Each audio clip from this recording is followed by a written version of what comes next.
तो भाई लोगों, स्वागत है तुम्हारा अपने चैनल पर। आज जो कहानी मैं लेकर आया हूँ, मैंने जब ये स्टोरी देखी तो थोड़ी हटके लगी, इसलिए सोचा तुम सबके साथ शेयर कर दूँ। ये कहानी है एक टीचर और स्टूडेंट के बीच के अजीब से रिश्ते की, लेकिन जैसे आमतौर पर होता है वैसा नहीं है। ये एक जापानी स्कूल की लड़की की कहानी है जो स्कूल की छत पर खड़ी है। अब तुम लोग तो जानते हो जापानी, कोरियन और चाइनीज स्टूडेंट्स छत पर क्यों जाते हैं। हाँ, खुद को खत्म करने के लिए। लेकिन ये लड़की बस सोच रही है अभी। तभी एक लड़का आता है, नाम है हाइबा, जो इसी स्कूल में फिजिक्स पढ़ाता है। बिल्कुल यंग दिखता है, इसलिए बच्चे इसे टीचर कम दोस्त ज्यादा समझते हैं। मिकोटो नाम की लड़की है, वो काफी सुंदर भी। हाइबा उससे पूछता है, क्या हुआ, क्यों ऐसा सोच रही हो। मिकोटो बताती है कि वो बहुत अकेली है, ना फैमिली का साथ है ना फ्रेंड्स का। एक दिन किसी लड़के ने उसे देखकर स्माइल की थी। नाम था कामाजामा। उसे लगा कि शायद वो उसे पसंद करता है, तो जाकर लव कन्फेस कर दिया, लेकिन लड़के ने मना कर दिया। इसी बात से उसका दिल टूट गया। हाइबा बोलता है, क्या बात कर रही हो यार, मैं तो अपने टाइम में 5 बार रिजेक्ट हो चुका हूँ। मिकोटो थोड़ा चौंक जाती है। हाइबा समझाता है, प्यार कहीं भी हो सकता है, क्यों ना किसी और को ट्राई करो, क्या पता सही इंसान वहीं मिल जाए। मिकोटो कहती है, प्यार कोई ऐसी चीज थोड़ी है जो जबरदस्ती हो जाए। हाइबा बोलता है, देखो, अगर तुम किसी के साथ रहो और उसे पसंद करने लगो तो असली प्यार वहीं से शुरू हो सकता है। वैसे भी तुम एकदम अच्छी लड़की हो, स्मार्ट, सुंदर और हाँ, दिखने में भी अट्रैक्टिव, तो इतनी टेंशन क्यों लेती हो। मिकोटो गुस्से में कहती है, ये क्या बोल रहे हो, एक स्टूडेंट के बारे में ऐसे बात करते हुए शर्म नहीं आती। हाइबा बोलता है, तुम मेरी क्लास की इकलौती स्टूडेंट हो जो मुझे रिस्पेक्ट से देखती है, और सच कहूं तो जब से तुम्हें देखा है मुझे तुम बहुत पसंद हो। मिकोटो पूरी तरह हैरान हो जाती है। हाइबा फिर कहता है, मरने से पहले एक बार मेरे साथ डेट पर चल लो, क्या पता तुम्हारा मन बदल जाए। फिर मिकोटो स्कूल के बाद रेलवे ट्रैक पर जाती है सुसाइड करने। सोच रही होती है किस तरफ से ट्रेन के सामने जाऊं। तभी हाइबा आ जाता है और रोकता है, थोड़ा पैसे दे सकती हो, पर्स खो गया है मेरा, और वैसे भी यहीं क्यों मर रही हो, ट्रेन लेट हो जाएगी। मिकोटो को उसकी बातें मासूम लगती हैं, इसलिए रुक जाती है। फिर हाइबा उसे अपनी एक दोस्त की दुकान पर ले जाता है। दोस्त बोलता है, तू फिर से स्कूल की लड़की को फंसा कर लाया है, ये मत भूल तू बड़ा प्लेयर है। लड़की सोचने लगती है, मुझे तो पहले ही शक था। फिर दोनों खाना ऑर्डर करते हैं। हाइबा पूछता है, तू क्यों मरना चाहती थी। मिकोटो बताती है, क्लास में सबको पता चल गया है कि लड़के ने मुझे रिजेक्ट किया और सब मजाक बना रहे हैं। हाइबा बोलता है, तेरा दिल तो बहुत साफ है। फिर वो अंदर चला जाता है। मिकोटो सोच रही होती है, क्या मैं इसका प्रपोजल एक्सेप्ट करूं, पर ये टीचर है और उम्र में मुझसे बड़ा भी है। तभी उसे हाइबा का पर्स दिख जाता है जो उसने कहा था खो गया है। हाइबा वापस आता है खाना लेकर। मिकोटो पूछती है, ये पर्स कहाँ से आया। हाइबा मुस्कुराकर बोलता है, हम जैसे यंग बंदे 2 पर्स रखते हैं। मिकोटो समझ जाती है कि वो सिर्फ उसकी मदद करना चाहता है। तभी हाइबा उसका खाना चखकर चला जाता है। थोड़ा रोमांटिक सा सीन बनता है। मिकोटो शर्मा जाती है। 2 दिन बाद दिखाते हैं कि मिकोटो ब्रिज से पानी में कूद जाती है और उसके पीछे हाइबा भी। लेकिन ये मरने के लिए नहीं कूदी थी। एक बच्चे का खिलौना गिर गया था, उसे निकालने गई थी। हाइबा बोलता है, तूने अच्छा काम किया, लेकिन ऐसा दोबारा मत करना। मिकोटो पूछती है, तुम यहाँ कैसे आए। हाइबा बोलता है, पीछा कर रहा था तेरा, लगा फिर से सुसाइड करेगी। हाइबा कहता है, अब चलो पुलिस स्टेशन, पर्स बह गया है, रिपोर्ट लिखवानी होगी। मिकोटो बोलती है, मेरी ड्रेस भी भीग गई है, और खुद को ढकने लगती है। हाइबा नजरें फेर लेता है। फिर मिकोटो उसे अपने घर ले जाती है ताकि कपड़े सूखा सके। हाइबा पूछता है, अकेली रहती हो क्या, और कहता है, अगर मैं अंदर आकर कुछ कर दूं तो। मिकोटो बोलती है, तुम कब से मेरा पीछा कर रहे हो। हाइबा जवाब देता है, मैं पीछा नहीं कर रहा। फिर मिकोटो उसे सेब देती है। हाइबा, अकेली हो। मिकोटो बताती है, नहीं, भाई भी है। लेकिन बहुत बिजी रहता है। फिर मकोटो बाल सुखा रही होती है और सोचती है कैसे भगाऊं इसे। बाहर आती है तो देखती है हाइबा उसके कमरे में कुछ खोज रहा है। वो पूछती है क्या ढूंढ रहे हो। उसे शक होता है कि ये उसके अंडरगारमेंट्स खोज रहा है। हाइबा जल्दी से कहता है कुछ नहीं, कुछ नहीं। मगर उसके हाथ में मकोटो का पेन का डब्बा था। शायद इसी को पेंसिल बॉक्स बोलते हैं, मुझे क्या पता। खैर, उसमें एक छोटा ब्लेड रखा था। मकोटो बोलती है अरे नहीं भैया, मैं हाथ काट के मरने वालों में से नहीं हूं। वैसे भी इतनी हिम्मत नहीं मुझ में। हाइबा उसके हाथ पे लगे निशान की ओर इशारा करता है और कहता है तो ये क्या है। मकोटो बोलती है अरे वो कुछ नहीं, कल सब्जी काटते टाइम लग गया था। अगली सुबह हाइबा का बैग मिल जाता है। दोनों छत पर कपड़े सुखा रहे होते हैं। मकोटो पूछती है अच्छा तुमने कभी सोचा है कि छत से कूद जाऊं। हाइबा कुछ नहीं बोलता। मकोटो कहती है ठीक है मत बताओ, वैसे भी मेरी लाइफ की कोई वैल्यू नहीं है। लेकिन उस दिन जब तुम मुझे पानी से बचाने कूदे तो एक पल को लगा कि कोई तो है जो मेरी केयर करता है। हाइबा उसे जोर से गले लगा लेता है। तभी नीचे कोई किसी का नाम चिल्लाता है। मकोटो को लगता है हाइबा उसे सिर्फ इसीलिए हग कर रहा है ताकि उसका ध्यान उस लड़के की तरफ ना जाए जिसने मकोटो को रिजेक्ट किया था। वो बोलती है अब मैं उसे याद भी नहीं रखूंगी। हाइबा पूछता है तो फिर मेरी गर्लफ्रेंड बनना चाहोगी। फिर खुद ही बोलता है रुको, जवाब मत दो, तुम्हारे चेहरे से ही सब समझ गया हूं। तभी सारे कपड़े हवा में उड़कर नीचे गिर जाते हैं।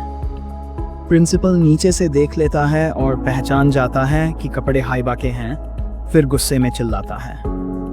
अगले दिन स्पोर्ट्स एक्टिविटी के टाइम हाइबा मकोटो के साथ दौड़ रहा होता है ताकि उसे अकेला महसूस ना हो। पास में कुछ लड़कियां बातें कर रही होती हैं कि किसी अजनबी शख्स ने उन्हें फॉलो किया है और अब वो ग्रुप में घर जाएंगी। हाइबा कहता है मकोटो तुम भी किसी ग्रुप में जाओ। मकोटो उदास हो जाती है क्योंकि उसका कोई दोस्त ही नहीं है। हाइबा बोलता है मैं हूं ना। लेकिन मकोटो डर जाती है कोई देख लेगा, दूर रहो मुझसे। हाइबा बोलता है अब कौन देखने वाला है, स्कूल खाली हो चुका है। पीछे टकामी सब देख रहा होता है। वो बोलता है भाई टीचर हो, स्टूडेंट्स को तो बख्श दो, सबको पटाओगे क्या। मकोटो घबरा जाती है और कहती है नहीं नहीं, मुझे चक्कर आ गया था सर, तो बस मुझे संभाल रहे थे। तभी हाइबा बोलता है ओए तू क्या कर रहा है यहाँ, तू तो स्कूल का बड़ा पॉपुलर लड़का है ना। टकामी बोलता है कौन पॉपुलर, सब मेरा मजाक उड़ाते हैं, कोई दोस्त भी नहीं है। मकोटो पूछती है क्या तुम भी अकेले रहते हो। हाइबा बोलता है अरे तुम दोनों एक जैसे हो, अकेले बिना फ्रेंड्स। स्कूल खत्म होने के बाद कॉलेज में और फिर जॉब में अच्छे दोस्त मिलेंगे, जिंदगी बदल जाएगी। मकोटो सोच में पड़ जाती है। हाँ सही कह रहे हो, आज जो हालत है वो कल नहीं रहेगी, कल का कुछ पता नहीं। मकोटो टकामी से दोस्ती करना चाहती है लेकिन टकामी बोलता है ऐसे थोड़ी ना दोस्ती हो जाती है यार। हाइबा कहता है कम से कम कोशिश तो करो, बस दोस्त बनो, कुछ ज्यादा नहीं। स्कूल खत्म होने के बाद कोई मकोटो को फॉलो कर रहा होता है। मकोटो डर जाती है और पीछे पलट के उसे पकड़ लेती है। वो हाइबा होता है। अगले दिन हाइबा कहता है चलो आज तुम्हें थोड़ी मार्शल आर्ट सिखाते हैं। शहर में काफी साइको घूम रहे हैं, खासकर स्कूल की लड़कियों के पीछे। मकोटो बोलती है पहले तुम अपना स्टॉकर वाला टाइटल हटाओ। हाइबा गुस्से में उसे पकड़कर बोलता है क्या अगर मैं ऐसा ही इंसान होता तो अब तक तुम्हें नुकसान पहुंचा चुका होता। फिर वो सीरियस होकर कहता है लड़कों की ये सोच सबसे बड़ी प्रॉब्लम है।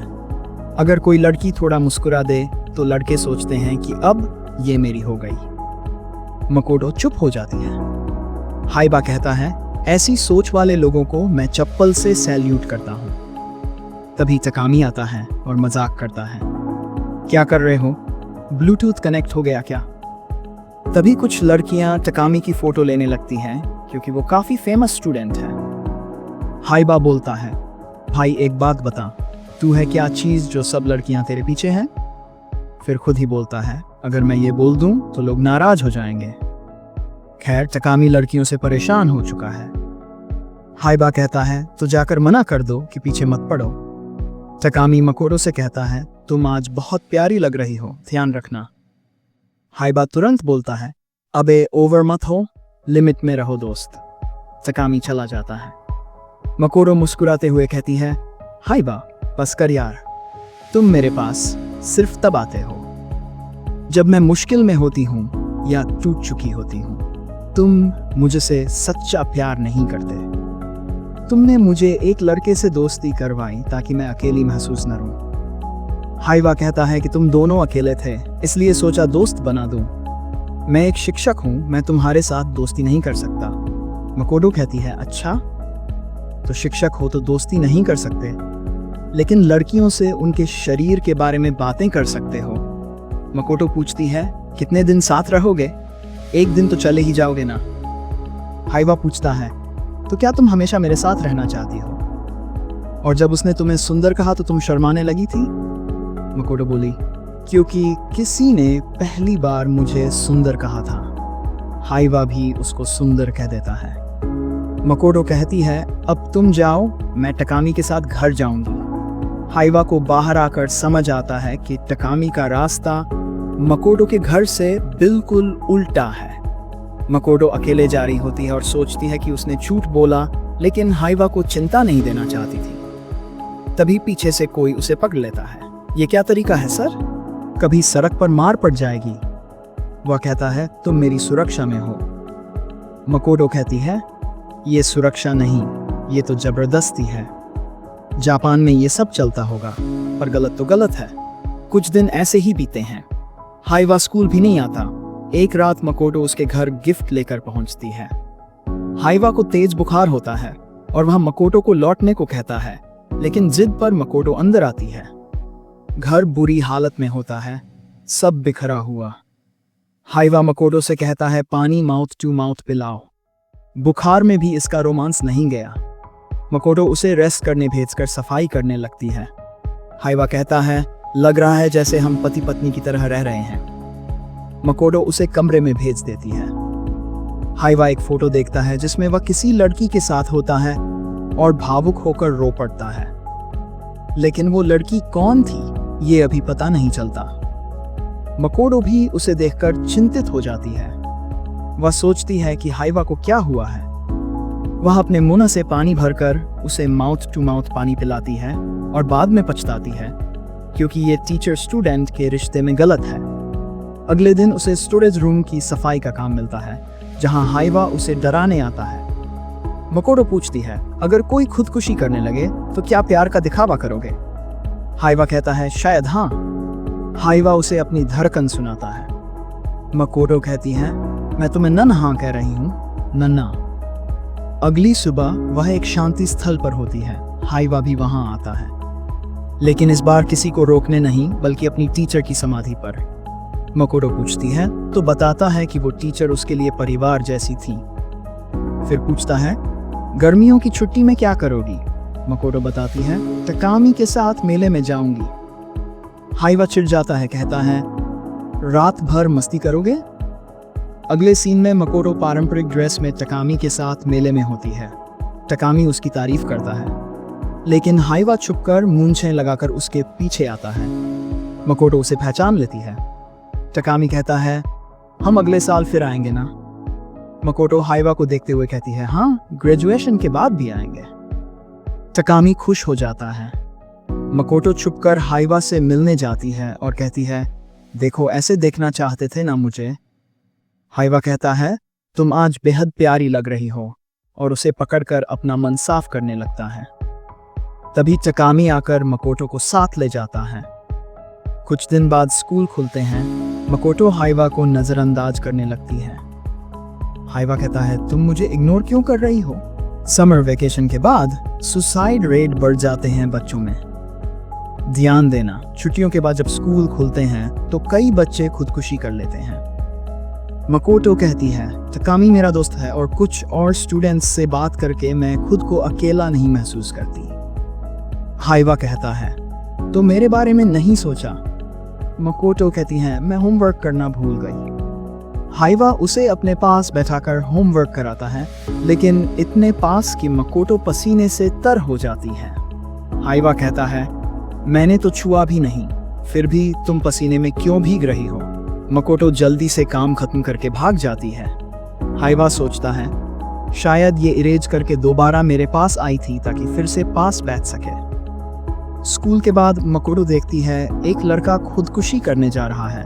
तभी हाइवा आकर उसे बचा लेता है और गायब हो जाता है। लड़का पूछता है तुम कौन हो, क्यों बचाया? मकोटो सोचती है अब क्या बहाना बनाऊं, और कहती है मैं तो बस रास्ता पूछने आई थी। हाइवा दूर से सब देख रहा होता है। दोनों स्टोर की ओर जाते हैं। लड़का बताता है कि उसके घर में पैसे की तंगी है और वह पार्ट टाइम काम करता है जिससे पढ़ाई पर असर पड़ता है। हाइवा मैसेज करता है थोड़ा दूर चलो, बहुत क्लोज जा रही हो।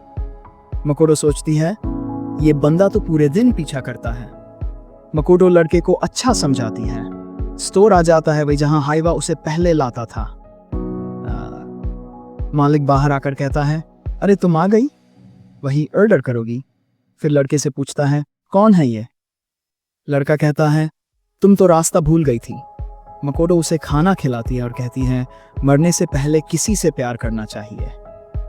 मैं भी कभी मरना चाहती थी लेकिन मुझे प्यार हो गया। सच तो यह है कि वो बेवकूफ थी। लड़का जिम्मेदारी से दबा हुआ है और मकोटो भावनाओं से। तभी लड़के को बॉस की कॉल आती है और वह चला जाता है। हाइवा आता है और कहता है तुमने अच्छा किया। फिर पूछता है तुम किससे प्यार करती हो? तभी स्टोर ओनर आता है और कहता है क्या बात है, अंदर इतने खुश क्यों थे? इससे पता चलता है कि हाइवा सब सुन चुका था और जानता है कि मकोटो उसी की बात कर रही थी। फिर हमें मकोटो की लाश दिखती है जो स्विमिंग पूल में तैर रही होती है। हाइवा आकर उसकी बॉडी को पकड़ता है। असल में वो मरी नहीं होती, बस अपनी छूटी हुई स्विमिंग क्लास पूरी करने आई होती है। मकोटो हंसते हुए कहती है अगर कोई और स्टूडेंट होता तो तुम्हें छिछोरा बोल देता। हाइबा जवाब देता है अरे पूरे स्कूल को तो पता है कि मैं कितना बड़ा रोमांटिक हूँ। मकोटो कहती है अच्छा तो बताओ यहाँ क्यों आए हो? हाइबा कहता है स्विमिंग सीखने। फिर पूछता है इस छुट्टियों में क्या करोगी? चलो समुद्र चलते हैं। मकोटो कहती है किसके साथ जाऊं? हाइबा बोलता है मेरे साथ चलो। मकोटो मुस्कुराती है स्टूडेंट और टीचर साथ बीच पर जाएंगे तो बातें बनेगी, बदनामी अलग होगी। दोनों हंस रहे होते हैं और उनके बीच का बॉन्ड गहरा हो जाता है। तभी स्पोर्ट्स टीचर आती है और हाइबा को तैराकी के कपड़े देती है। बाहर निकलो, तुम्हें तो तैरना भी नहीं आता। ये सुनते ही मकोटो को याद आ जाता है कि ये वही दिन था जब हाइबा ने बिना तैरना जाने नदी में कूदकर उसे बचाया था। एक दिन हाइबा देखता है कि कोई लड़का मकोटो का गला दबा रहा है, लेकिन ये सिर्फ एक नाटक की रिहर्सल होती है जिसका नाम टॉक्सिक क्लब है। इसमें मकोटो लीड रोल में होती है और ये कहानी है एक पजेसिव बॉयफ्रेंड की जो अपनी मासूम गर्लफ्रेंड की जिंदगी तबाह कर देता है। तकामी भी इसमें एक किरदार निभा रहा होता है, लेकिन दोनों डरे होते हैं कि अगर अच्छा फॉर्म नहीं किया तो लोग मजाक उड़ाएंगे। हाइबा उन्हें समझाता है लोग तो कुछ भी बोलते हैं, दिल से एक्टिंग करो वरना पछताओगे। बाद में वह मकोटो को चेतावनी देता है कि उसका पार्टनर सही इंसान नहीं है और कहता है कि वो खुद उसके साथ स्टेज शेयर कर सकता है। मकोटो कहती है मुझे उसकी फिक्र नहीं, मैं तो वैसी लड़की हूं ही नहीं। अगले दिन हाइबा उस लड़के से टकराता है और उसके फोन में देखता है कि वह मकोटो को प्रपोज करने और उसके साथ जबरदस्ती करने की प्लानिंग कर रहा है। क्लास में मकोटो के गले में एक हार देखकर पूछता है ये तुम्हें किसने दिया? मकोटो खुद चौंक जाती है क्योंकि उसे नहीं पता कि वो हार कब पहना। फिर पता चलता है कि हाइबा ने चुपके से गिफ्ट किया था। हाइबा कहता है तुम इसे रोज पहनो, यही मेरे लिए सबसे बड़ा तोहफा होगा। मकोटो कहती है लेकिन स्कूल में गहने पहनना मना है। अगले दिन वह लड़का प्रोग्राम से बाहर कर दिया जाता है। मकोटो को लगता है उसकी खराब एक्टिंग की वजह से ऐसा हुआ। वो सोचती है कि कुछ लोग अपनी नाकामियां दूसरों पर थोप देते हैं। आज मकोटो वही हार पहनकर आई होती है और हाइबा बोलता है ओह यही तो मेरा गिफ्ट है, अब मैं तुम्हारा प्रिंस बनूंगा। फिर हम उन्हें सर्दियों में एक पार्क में बैठे देखते हैं। हाइबा उसे एक कहानी सुनाता है। कुछ साल पहले क्रिसमस की रात वो यहीं बैठा था, तभी एक लड़की आई और पूछा क्या गिफ्ट मांगा? हाइबा बोला एक परिवार। वर्तमान में हाइबा मकोटो को क्रिसमस पार्टी के लिए इनवाइट करता है, लेकिन मकोटो पहले ही तकामी के साथ प्लान बना चुकी होती है। हाइबा उदास हो जाता है। मकोटो घर आकर सोचती है कि वो हाइबा को क्या गिफ्ट दे, क्योंकि वो उसके बारे में ज्यादा नहीं जानती। क्रिसमस की रात मकोटो तकामी के साथ बाहर जाती है। तकामी पूछता है, क्या चाहिए तुम्हें गिफ्ट में? मकोटो कहती है, तुम मेरे अच्छे दोस्त हो, यही काफी है। तकामी भी यही जवाब देता है। वहीं दूसरी ओर हाइबा उसी पुरानी जगह बैठा होता है, शायद उसी लड़की का इंतजार करता हुआ। थोड़ी देर बाद मकोटो आती है और उसे एक स्कार्फ देती है, जो असल में उसकी बिल्ली के लिए होता है। फिर मकोटो मजाक में कहती है, तुम्हें फैमिली चाहिए ना, तो मुझसे शादी कर लो। ये सुनकर हाइबा खुशी से भागता है और बहुत सारे गिफ्ट खरीद कर लाता है। अगले दिन स्कूल में तकामी परेशान दिखता है। मकोटो पूछती है तो वो बताता है कि वो एक लड़की से प्यार करता है, लेकिन कह नहीं पा रहा।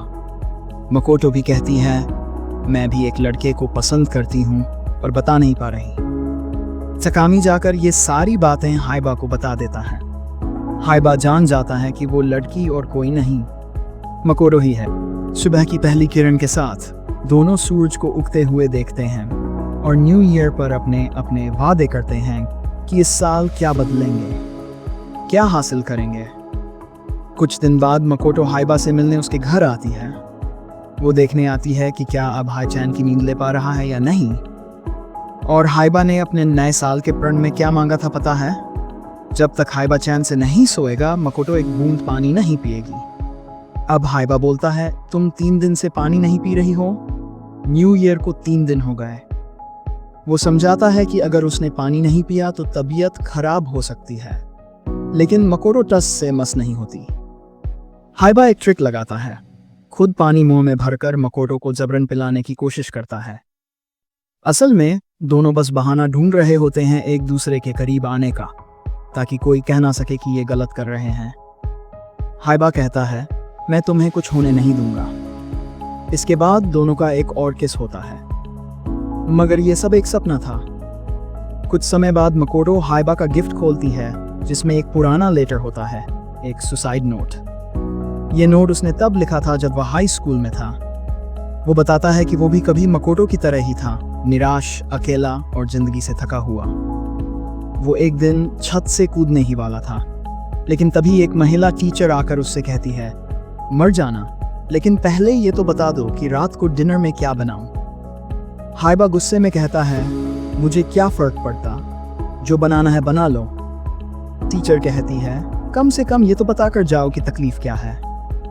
हाइबा बताता है कि उसे नहीं पता कि उसका पिता कौन है, उसकी माँ को भी नहीं पता था। इसी शर्म और अपमान की वजह से उसकी माँ ने आत्महत्या कर ली और अब स्कूल के लोग उसे नीचा दिखाते हैं। कोई दोस्त नहीं, कोई अपना नहीं। टीचर कहती है, मैं भी अकेली हूँ, न पति है न कोई अपना। आज रात मेरे घर आ जाना, अच्छा खाना बनाऊंगी, कल जो करना है कर लेना। रात को हाइबा उसके घर जाता है, दोनों साथ में खाना खाते हैं और वो उसे वहीं अपने पास रख लेती है। दोनों के बीच एक फैमिली जैसी फीलिंग बनने लगती है। उस रात के बाद क्या हुआ, इसका जिक्र हाइबा नहीं करता। अगले दिन मकोटो पूछती है, फिर उसके बाद क्या हुआ? लेकिन हाइबा कुछ नहीं बताता। मकोटो उसे चुपचाप गले लगा लेती है। इसके बाद तकामी हाइबा को समझाता है कि अगर किसी से प्यार करते हो तो बता दो, वरना देर हो गई तो पछताना पड़ेगा। जब मकोटो ये बात हाइबा से करती है तो वो कहता है, पहले अपनी पढ़ाई पूरी करो, मैं यही हूं, कहीं नहीं जाने वाला। मकोटो हंसकर कहती है, पर तुम तो पहले प्ले बॉय थे। हाइबा जवाब देता है, वो तो पुरानी बातें थीं, अब मैं बदल गया हूं, अब मैं सिर्फ तुम्हें चाहता हूं। मकोटो उसके कान को बंद करती है और कहती है, आई लव यू। फिर कान खोलते हुए पूछती है, कुछ सुना तो नहीं? हाइबा मासूमियत से कहता है, नहीं, कुछ नहीं सुना। मकोटो मुस्कुराते हुए चली जाती है। फिर हाइबा कैमरे की ओर देखकर कहता है, मैंने सब सुना और रिकॉर्ड भी कर लिया। जब तक मकोटो स्कूल खत्म नहीं कर लेती, मैं यही सुनकर काम चला लूंगा। और इसी के साथ ये कहानी यहीं